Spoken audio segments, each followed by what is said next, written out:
문재인 대통령이 일본과의 대화를 재개하겠다는 계획을 밝혔습니다. 바로 문 대통령이 3.1절 기념사를 통해 과거에 발목 잡혀 있을 수 없다며 우리 정부는 언제든 일본 정부와 마주 앉아 대화를 나눌 준비가 되어 있다고 밝힌 것인데요. 그러면서 개선의 기미가 보이지 않아왔던 한일 관계에 대해서도 역지사지의 자세로 머리를 맞대면 과거의 문제는 얼마든지 현명하게 해결할 수 있을 것이라고 확신한다고 말했습니다. 또한 문 대통령은 3.1운동의 정신을 다시 한번 강조했는데요. 특히 3.1 독립선언서는 일본에 과거의 잘못을 바로잡고 참된 이해를 바탕으로 우호적인 새로운 관계를 만들자고 제안한 것이라며 우리의 정신은 그때나 지금이나 달라지지 않았다고 설명했습니다. 게다가 문재인 대통령은 과거사 문제와 미래지향적 관계 개선을 위한 대화를 분리해서 대응할 것임을 표명했습니다. 구체적으로 문 대통령은 우리가 넘어야 할 유일한 장애물은 때때로 과거의 문제를 미래의 문제와 분리하지 못하고 뒤섞음으로써 미래의 발전에 지장을 초래한다는 것이라며 과거와 미래에 대한 투트랙 접근법을 제시한 것인데요. 또한 과거에 발목 잡혀 있을 수는 없다는 점을 지적하면서 미래지향적인 발전에 더욱 힘을 쏟아야 한다고 강조했죠. 특히 문 대통령은 양국 협력은 두 나라 모두에게 도움이 되고 동북아의 안정과 공동 번영, 한미일 3국 협력에도 도움이 될 것이라면서 한미일 3강연대 강화에도 힘쓸 것임을 시사했습니다. 그런데 사실 지난해 말부터 우리 정부는 몇 차례 일본과의 대화를 시도한 바 있는데요. 하지만 한일 관계는 계속해서 꽉 막혀 있었죠. 실제로 지난달 9일 취임한 정의용 외교부 장관은 모테기 도시미스 일본 외무상과 아직 전화통화를 갖지 못했고 강창일 주 일본 한국대사 역시 지난달 22일 부임한 뒤 스가 요시히데 총리를 포함해 모테기 외무상과 면담하지 못했으며 아이보시 고이치 신임 주한 일본 대사도 정 장관을 아직 만나지 못하고 있을 정도로 한일 외교 라인은 정상 가동되지 못하고 있는 상황인데요. 이에 따라 우리 정부가 일본과의 대화 의지를 거듭 밝혔음에도 일본이 끝내 호응하지 않을 경우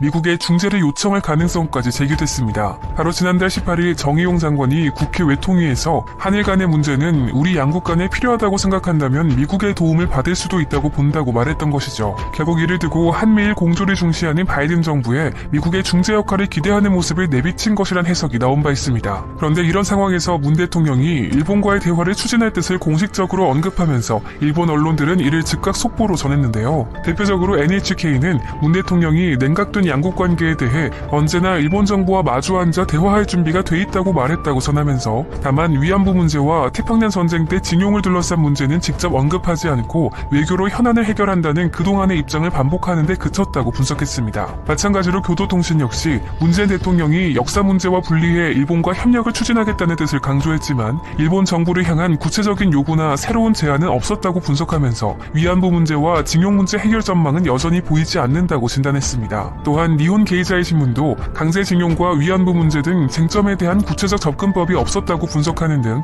대체로 비판적인 논조를 유치하고 있는 것을 확인할 수 있죠. 하지만 이들과 다르게 일본 최대 일간지인 요미우리 신문은 지난 1월 문 대통령이 신년 기자회견에서 징용 소송에 대해 일본 기업의 자산이 강제 집행돼 현금화되는 것은 한일 관계에 있어 바람직하지 않다면서 외교적으로 해결을 바라는 의향을 보였지만 이번 연설에서 문 대통령은 한국 정부는 피해자 중심주의적인 입장에서 해결책을 모색해 나간다고 말해 일본 기업의 배상을 강하게 요구하는 소송 원고 측을 배려한 것으로 보인다며 그나마 중립적으로 보도했습니다. 또한 지지통신의 경우 문 대통령이 한국의 성장은 일본의 발전에 도움이 되고 일본의 성장은 한국의 발전에 도움이 됐다라고 말하면서 과거 수십 년 동안의 한일 간 경제협력 관계에 대해 언급했다며 이는 그간 한일 간 협력 노력을 강조한 것으로 볼 수 있다고 긍정적으로 평가했습니다. 이같이 일본 언론의 평가가 엇갈리는 가운데 일본 정부는 별다른 입장을 밝히지 않은 채 앞으로 한국의 제안을 지켜볼 것이라고 밝혔는데요. 바로 이번 1일 가토 가스노부 일본 관방장관이 정례 기자회견에서 한국은 중요한 이웃나라이지만 현재 한일 관계가 징용 소송과 위안부 문제 등으로 매우 어려운 상황에 처했다고 밝힌 것입니다. 그러면서 중요한 것은 양국 간 현안 해결을 위해 한국이 책임지고 대응하는 것이라며 현안 해결을 위한 한국 측의 구체적인 제안을 주시하고 있다고 말했는데요. 또한 한일 관계를 건전한 관계로 되돌리기 위해서라도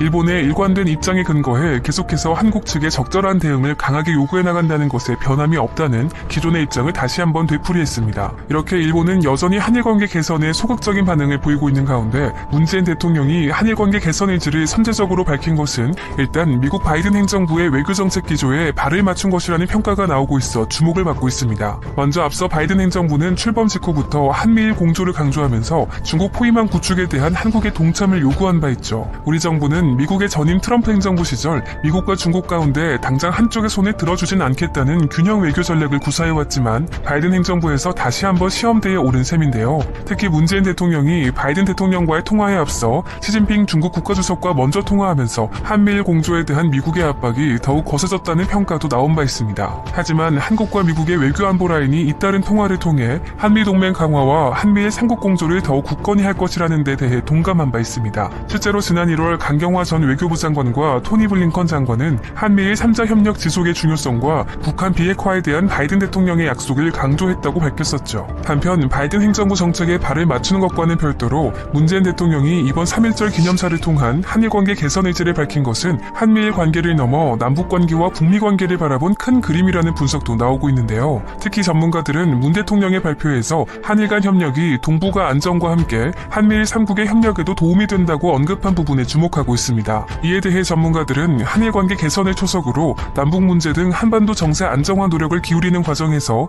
미국은 물론 일본과 협력이 필요하다는 점을 강조한 것으로 해석하고 있죠. 한마디로 바이든 행정부가 동북아 문제 해결을 위해 동맹인 한미일 3국 공조를 강조하고 있는 상황에서 우리 정부도 한반도 평화 프로세스를 추진하는 데 절대적으로 필요한 미국의 지지를 끌어내기 위해 일본과의 관계를 선제적으로 해결하겠다는 계획이라는 분석입니다.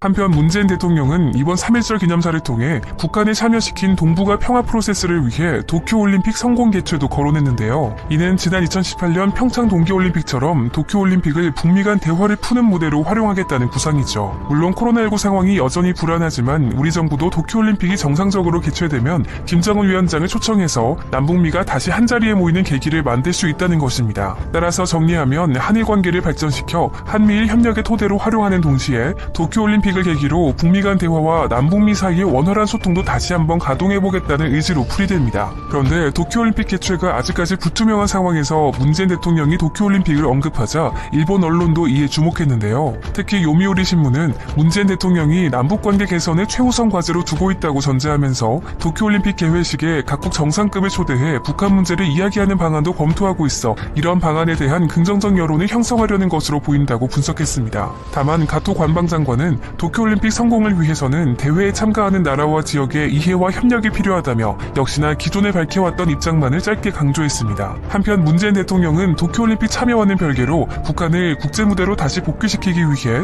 코로나19와 같은 글로벌 이슈에 국제사회가 공동으로 대처할 수 있는 협력체에 북한의 참여를 요청했는데요. 바로 문재인 대통령이 지난해 12월 우리는 미국과 중국, 러시아와 몽골과 함께 동북아 방역보건협력체를 출범시켰다며 일본도 참여를 검토하고 있고 나아가 북한도 함께 참여하기를 기대한다고 밝힌 것입니다. 그러면서 국민의 생명과 안전을 지키기 위한 동북아 방역보건협력체 참여를 시작으로 북한이 영내 국가들과 협력하고 교류하게 되길 희망한다면서 이 협력체는 한반도와 동아시아의 상생과 평화의 물꼬를 트는 힘이 될 것이라며 북한의 동참을 촉구했죠. 또한 한반도 비핵화와 항구적 평화를 위해서도 변함없이 노력할 것이고 전쟁 불용과 상호 안전 보장, 공동 번영이라는 3대 원칙에 입각해 남북 관계를 발전시켜 나갈 것이라며 북한을 향해 대화에 나설 것을 요청했습니다. 특히 지난해 3.1절 기념사에서도 문재인 대통령은 북한을 향해 각종 전염병을 비롯한 비전통적 안보 위협 대응을 위한 보건 분야 공동협력체에 참여하기를 촉구하면서 이는 한반도 평화와 공동 번영의 진정한 독립이자 새로운 독립의 완성이라고 강조한 바 있죠. 물론 문재인 대통령이 밝힌 국제적 코로나19 공동방역과 도쿄올림픽을 통한 동북아 평화 프로세스 구상에 북한이 호응할지는 아직 미지수인데요. 실제로 당장 북한은 일본을 향한 비난 수위를 높이면서 북일 관계를 개선할 의지가 당장 없다는 점을 드러냈습니다. 이번 3.1절을 맞아 북한이 일제 식민지 항일운동 탄압을 비판하면서 일본을 강하게 비난한 것인데요.